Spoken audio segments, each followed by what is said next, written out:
नमस्कार। आज बात करते हैं ऑर्गेनिक फार्मिंग में पानी की। अब देखिए, ये सिर्फ पौधों को पानी देने तक ही सीमित नहीं है। असल में ये एक ऐसा स्मार्ट सिस्टम बनाने के बारे में है जो न सिर्फ पानी बचाता है बल्कि हमारी जमीन को भी हेल्दी रखता है।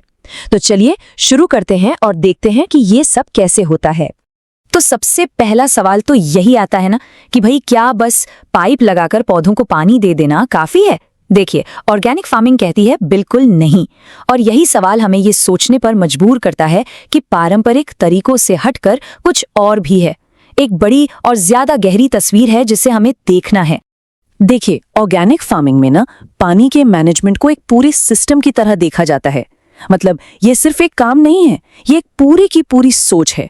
और ये सोच पारंपरिक खेती से एकदम अलग है, जहां अक्सर पानी का इस्तेमाल बस बिना सोचे समझे होता है। इस पूरी सोच का जो दिल है, जो इसका कोर प्रिंसिपल है, वो है पानी की हर एक बूंद की इज्जत करना। मतलब ये है कि हम सिर्फ फसलें नहीं उगा रहे हैं बल्कि आने वाले कल के लिए जमीन और पानी जैसे जो हमारे कीमती रिसोर्सेज है ना, उन्हें भी बचाकर चल रहे हैं। तो चलिए अब बात करते हैं पहली और शायद सबसे एफिशिएंट टेक्निक की। इसका नाम है टपक सिंचाई, या जैसा कि हम सब जानते हैं, ड्रिप इरिगेशन। और यकीन मानिए, पानी बचाने की दुनिया में ये सचमुच एक गेम चेंजर है। ड्रिप इरिगेशन की सबसे खूबसूरत बात पता है क्या है? इसकी सिंप्लिसिटी। बस सोचकर देखिए, खेत में पतली पतली पाइपों का एक जाल बिछा है और पानी बूंद बूंद करके सीधा पौधे की जड़ों तक पहुंच रहा है, ठीक वहीं जहां उसकी सबसे ज्यादा जरूरत है।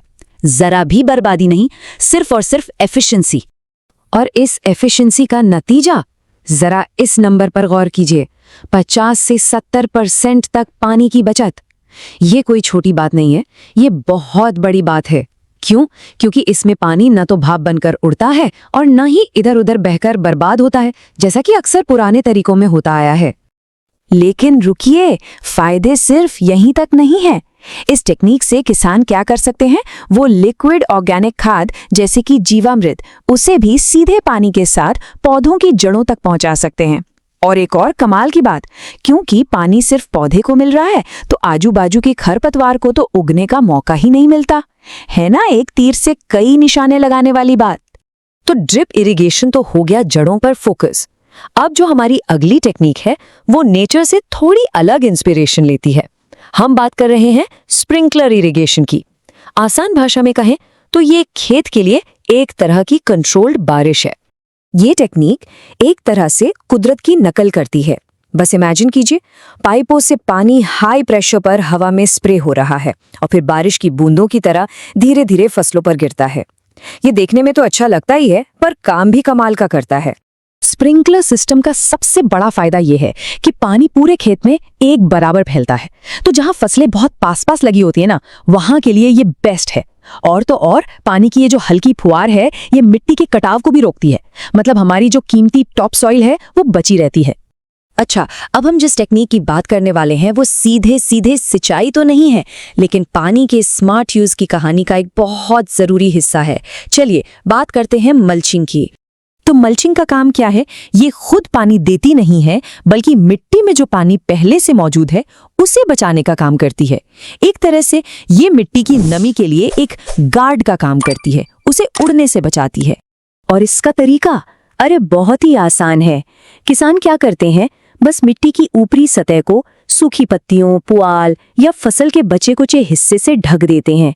ये जो नेचुरल कंबल बन जाता है ना, ये सूरज की तेज गर्मी से मिट्टी को बचाता है, पानी को भाप बनने से रोकता है।